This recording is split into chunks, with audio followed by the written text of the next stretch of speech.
Welcome everybody, Jack here from Gingerbets and welcome to the Gingerbets Golf Betting Insights weekly YouTube show where this week I'm covering the 150th Open Championship taking place at the Old Course St Andrews. Who will be crowned Champion Golfer of the Year? Well, stay tuned because in less than 10 minutes, I'm going to be breaking down the course, the key skill sets required, and bringing you those all-important outright selections and those you don't want to miss out on. We are on fire here at Gingerbets in recent times. 3 outright winners over the last 5 events covered at 80 to 1, 50 to 1, 22 to 1. So stay tuned because in the next 10 minutes, I'm bringing you my best 5 outright selections and they're not ones that you want to miss. Those of you that are new to the channel, each and every week I break down the course, break down the skill sets required and bring my best outright picks to you. But if you're looking to take golf betting more seriously, then you want to have a look in the description box below because there you're going to find details on how to register for the must-have Gingerbets Golf Betting Insights weekly newsletter. One newsletter directs to your inbox each and every week that's sure to save you time, it's sure to make you more informed, and there's a strong chance it'll point you in the direction of more winners. Details are in the description box below. Please, if you're into golf betting, it's a newsletter not to be missed and it will add to your weekly golf consumption. But this week, I promised you a breakdown of the Open Championship. Let's have a look at the course itself. Well, it's a par 72, circa 7,300 yards from the tips. It's not the standard par 72 layout. 14 par 4s, 7 of those under 400 yards in length, 2 par 3s and 2 par 5s. It could be the par 4s that make and break this championship, but we'll come on to that in the key skill sets required section. The greens this week, they are a mix of loads of different grasses. We've got fescue, bent grass, poana, and then a mix of all other different strains. So we cannot really have a look at statistically one grass or one putting stat when looking at particular grasses this week. Wide open fairways, super large greens, a lot of them have a double greens this week, so we'll see a flag on the outward 9 and a flag on the inward 9 being played. They'll be differentiated in terms of the colour of the flag, but it may be confusing for those of you watching the Open Championship for the first time this week on television. So that's the course itself this week. Let's have a look at those key skill sets that are going to be required to lift that trophy and be crowned Champion Golfer of the Year. So let's break down the 5 key skill sets that are going to be required to lift that trophy and be crowned Champion Golfer of the Year. Well, we're going to start off with current form and Open Championship form. And the reason for that, 9 of the last 11 winners have all had a top 10 at the Open Championship previously. 5 of the last 5 winners have all registered a top 3 finish in one of their last 5 starts worldwide. So when we combine those 2 stats, it tells us that you have to arrive here in good current form, and it's certainly beneficial to have Open Championship form to your name. I then want to look at strokes gained approach play. It's the most significant stat every week on the PGA Tour, and I see it no different this week in what's going to be a low-scoring Open Championship if the wind stays down. We want players on side that are dialed in with their approach play. With each club or each iron in the bag, we want to know that they can hit it close.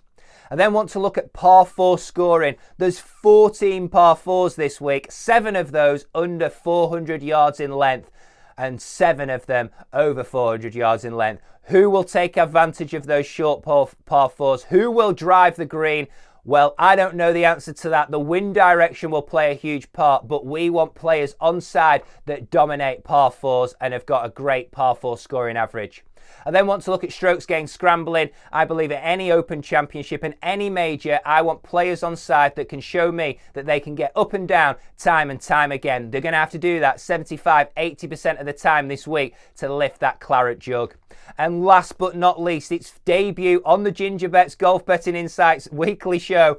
It's 3-putt avoidance and long-range putting. We touched upon it when describing the course. Super large greens this week. Players will have putts from 30, 40, 50, 60 feet regularly. We want players on side that are good lag putters and shown that they can avoid 3 putts time and time again. Well, I've done that research for you. I've considered all of those points when building my portfolio. But if looking to build your own, alone, they are some of the key stats that I would pay attention to. Let's now get into those all-important outright selections. I've got 5 of them coming your way. Let's hope we can continue the momentum of the last few weeks and find yet another winner. It will be the first time since doing these recordings for the past couple of years that we've gone 3 outrights in a row. So I'm hopeful, optimistic, but really I've got minimal expectations. Right, let's get into it. Headline in the portfolio. I've not gone far down the market for this one. In fact, I've not even gone to the second point in the market. Headline in the portfolio. The man to beat, in my opinion. Rory Mcilroy, 10-1 BetMGM, 11-1 William Hill. He's an Open Champion winner already. He's got 5 top 10s in his last 7 starts worldwide. He gains strokes off the tee regularly, 6 over the last 24 rounds on tour. He's second in greening regulations gained, showing that he's dialed his aggressive play back with iron in hand, and he's looking to give himself more outside birdie looks by playing to the right part of the greens. I like that about his game of recent times. He's first in strokes gained approach play. He's 7th in bogey avoidance. All parts of his game firing. The man to beat, 11-1, headline in the portfolio, Rory Mcilroy. Second selection of the week, a man that we stay in the same country as Rory, another Open champion, should I say. Shane Lowry, 25-1, will be the second selection of the week. He's a better golfer now than any point in his career. He's got an elite level short game, the best if on the PGA Tour statistically. First in strokes gained scrambling over the last 24 rounds on tour. Third in bogey avoidance, but it's his underrated iron game that gets me excited about the test this week. He ranks 7th in approach play over the last 24 rounds on tour. He dominates the par 4s. He's an elite level putter. He's got an elite level short game. He's been there, done it, and worn the t-shirt already. 25-1, Shane Lowry, second selection of the week. Third selection of the week, I'm going to Australia for this one, and he's another player that arrives in good current form in the back of a top 5 at the Scottish Open last week. Cam Smith, 28-1, will be the third selection of the week. He ranks second in birdies made over the last 24 rounds on tour, which shows his iron game is dialed in. He drove the ball particularly well last week, often a weakness in his game, but he ranked 5th in driving accuracy at the Scottish Open. If he can continue that form into this week, combining it with the elite level iron play he's shown over the past 12 months, then it's hard to see him not going close when we add on top of that the fact that he's an elite level putter, one of the best on the whole of the PGA Tour. He ranks 6th in 3-putt avoidance over the last 50 rounds on tour. Cam Smith, 28-1, third selection of the week. Fourth selection of the week, another player that has good Open Championship form. He has 2 top 10s previously at the Open.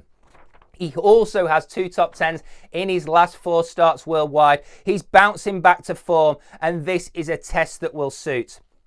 Tony Finau, 50-1. Fourth selection of the week, both in the UK and the USA, he's 50-1.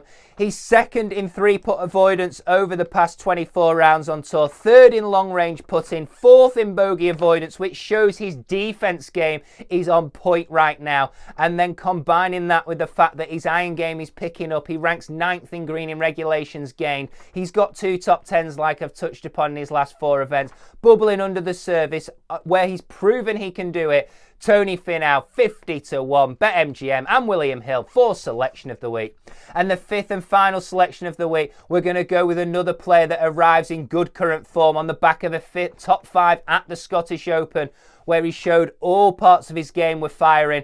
He's been bubbling under the surface for about 6 to 8 weeks now. After a dismal time coming out of COVID, his game is showing signs of vast improvement, and I believe he could be inspired by his friend and fellow countryman Matt Fitzpatrick. 5th and final selection will be Tommy Fleetwood at 50-1, boosted with Bet365 in the UK. 33-1, unfortunately, with BetMGM in the USA. But Tommy is a superb win player. He has the ability to go low, demonstrated by his 63 at a major championship just a few years ago. He was 4th at Erin Hills in 2017, which is a links type course, again, that is proven that he can do it under the toughest of circumstances. And I believe he can outrun his odds this week. Full of confidence, under the radar, Tommy Fleetwood will be the 5th and final selection of the week. Good luck with all your selections this week. Thank you very much for taking the time to listen. Before I leave, you may encourage you, if you haven't signed up to the newsletter, have a look in the description box. It's not to be missed. So much more information than I can bring you in these videos.